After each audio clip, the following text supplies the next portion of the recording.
In 2019, Nikon launched the Z50 alongside the 16 to 50 and 50 to 250mm lenses. Today we're going to be taking a closer look at the telephoto lens, the DX 50 to 250mm f4.5 to 6.3 VR lens. Now, this lens is quite interesting because it's one of the most affordable telephoto lenses that Nikon currently sells. It currently is on offer at £289, but usually it retails for £379. And even at that higher price point, this is a good value. This is especially true when you think about the fact they've packed in silent autofocus, vibration reduction, a compact design that folds closed when not in use. This is how much it folds out when you're at 50mm, and this is how much at 250mm, but when you're not using it, it actually folds into a really nice compact design. It only weighs 405 grams, which is very, very little. And overall, it's quite a nice design for the lens. It is an easy lens to use. Now, you might think that at this cheaper price point, and indeed with this very light construction, that the build quality has suffered. And to be honest with you, I don't feel that it has. There are some aspects that point towards this being a more budget-orientated lens, and that is when you rattle the lens, you can actually hear the VR element move inside the lens. It can be quite worrying when you first pick up the lens because you might think, oh no, this lens is broken, but actually it's not. Another aspect is the lens mount. This has a completely plastic lens mount, as we do also have on the Nikon 16 to 50mm lens. This isn't something you see on Nikon's more premium lenses. They will have metal bayonet mounts, but in all honesty, due to the light weight of this lens, it's not something that concerns me because you should still be able to use this lens all right and completely normally without having to worry about it breaking because it is a solid plastic that they've used. In fact, the materials they have used on this is mostly plastic, but it does feel pretty good. There are some things you might want to look out for. I would try not to get this lens very wet. It doesn't have water or dust resistance, as you'd see on the more premium lenses. And also, it doesn't come with as many accessories. You get a rear lens cap and a front lens cap, and that's it. I've actually been using it with the HB90, which is the lens hood for the 50mm 1.8s, which happens to fit this lens perfectly. And I quite like it as a way of giving this lens a little bit more extra protection on the front. Obviously, it fits perfectly because it's the same thread of 62mm, and it just means that you're going to protect the lens a bit and maybe reduce a little bit of lens flare as well. The lens does feature a plastic focus ring at the back. Again, this is fly-by-wire design as per pretty much all of the Z-mount autofocus lenses. It's a bit fiddly to use if you're going to manual focus with it, but it does work well enough. It's not a huge issue. Now, because this is a DX lens, it means it's made for the DX censored Nikon cameras. So the Z50, Z30 and ZFC, those are cameras that use a cropped sensor. So the size of an APS-C film back in the day. As a result of this, if you were to put this lens on any of the other Nikon full frame cameras, for instance, the Z9, Z8, Z7 or Z6 series, you're going to find that you're only going to use part of that sensor, so the resolution of the sensor will be reduced. There is, however, a positive to this. When you mount this lens on a Z50, Z30 or ZFC, you will actually have the field of view of a 75 to 375mm lens rather than a 50 to 250mm lens.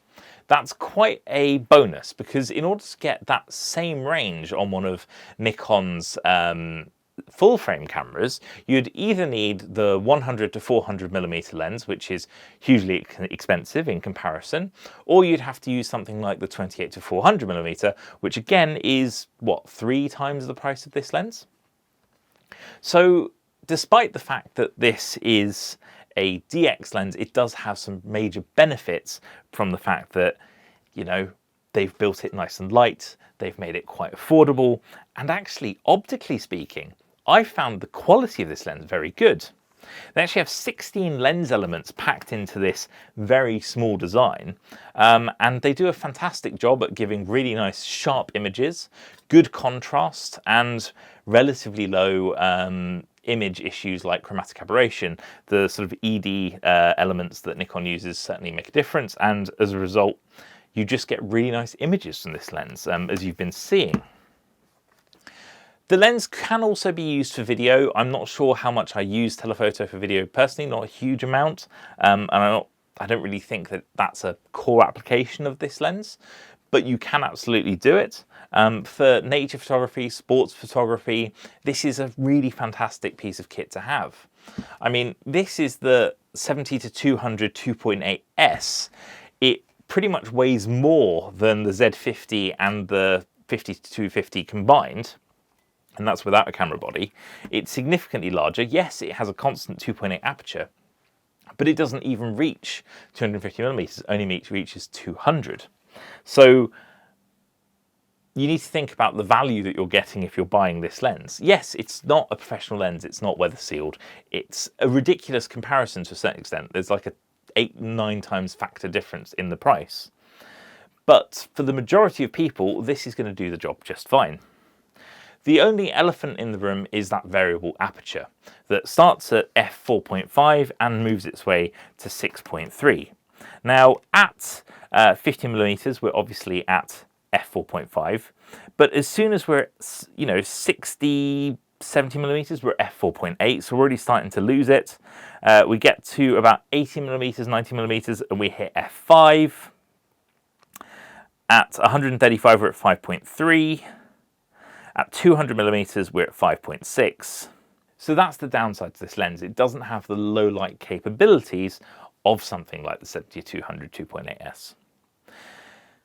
Yet the Z30, Z50 and ZFC can be pushed fairly happily to ISO 1600 and still get you pretty good images, even 3200 to a certain extent.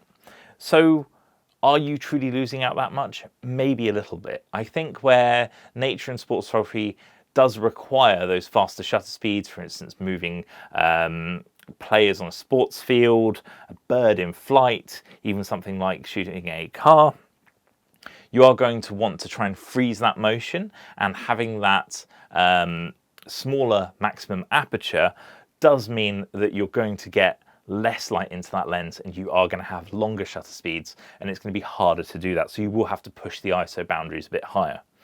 Perhaps when it's in use in a sort of nature photography setting, that might be more of a limitation.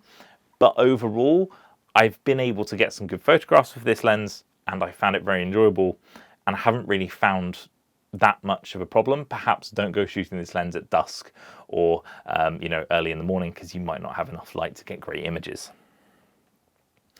The other aspect, of course, is autofocus. Now, nowadays that has a lot to do with the camera and the sensor being used, but as the three bodies that this is really built for all have the same sensor, I think the autofocus experience is pretty similar on all of them.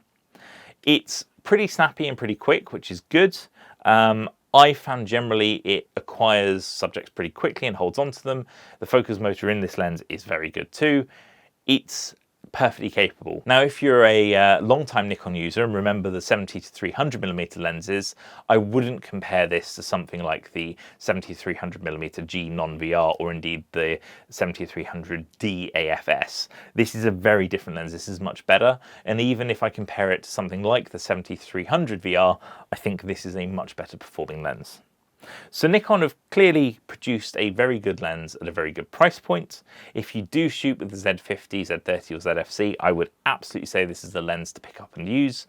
And for me, I've got great images from it and really enjoy using it. And it's also lovely, it's nice and light and a small combination, so you're not necessarily looking like you have loads of expensive equipment with you when you have this with you, versus when you have something like the 70-200. So that's kind of a benefit in my eyes too. So hopefully you found this review of the 50-250mm lens useful. I really liked it. There's a link to it below if you want to check it out on Amazon. Equally, if you have any questions about it, pop it in the comment section below and I'll be happy to help. If you haven't already subscribed, make sure you do so you don't miss future episodes. Thanks very much for watching. See you again next time. Goodbye.